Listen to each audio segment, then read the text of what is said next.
Hello Little League teachers. This video here is for the 3rd through 5th grade teachers who need to set up category weighting for their grades. Now, category weighting is going to be based on these report card notes. Here I'm going to use a 3rd grade example. And your category weights are going to be detailed down here below. And we're talking about the 20% here. We're going to look at our ELA here for an example. 20% for your unit assessments. These are your district assessments. 30% for at least 3. This does mean it could contain more. These are your common assessments, quizzes, projects, and then 50% teacher selected assignments. This is your classwork, projects, homeworks, things like that. With the little note here, homework cannot be 20%, more than 20% of your student's grade. So we're going to be using this as a template for setting up our categories in PowerTeacher Pro for our grade book. So when I come into here, I am on grading here. The first thing I need to do is make sure I set up the class that I want to work with. So for this example, we are going to use that English Language Arts 3rd grade. To set up our category weights, what we want to do here is come over here to Settings. And under Settings, we are going to use our traditional grade calculations. We're using traditional grade calculations because we are using the classic A through F scale. We're going to click on Traditional Grade Calculations.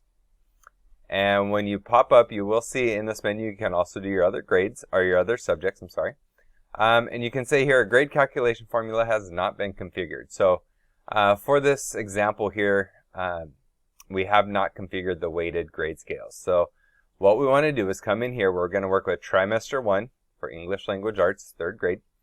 We're going to come over here and edit this.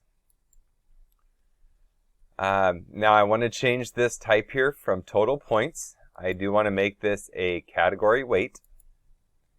And the first thing we're going to look at, going back to my notes here, are the district unit assessments. So coming back here, I am going to choose district assessments. And I am going to make that worth 20% of my grade. Now when I do this initially, you're going to notice things do not pop up mathematically perfect. So I'm going to put this at 20. And you'll notice that I'm still at 100%. That's simply because I haven't added the others.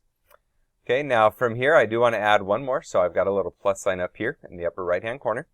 I'm going to click on that. Again, I'm going to choose category weighting. For this one, I'm going to make that second category, just the title is going to be my quizzes. Okay, and quizzes could contain any other small tests that I'm giving in my class. And I can see here that this is going to need to be 30%. So I'm going to change this to 30. And I need to add one more. So going back here, I'm going to take 50%, and this is just going to be classwork assignments. So I'm going to come back here. I'm going to add one more. From here, I'm going to change this again to category weighting. I'm going to make this classwork, and this is going to be 50%. Okay, now you can see here, now that I've got 20, 30, and 50 equaling 100, my percentages are all correct. From here, I would click Save, and I would be ready to go. Because I'm working on another teacher's account, I cannot save these at this time, but you would want to save those, and then you would be ready to go. Okay, if you have any questions on category weighting, please let me know.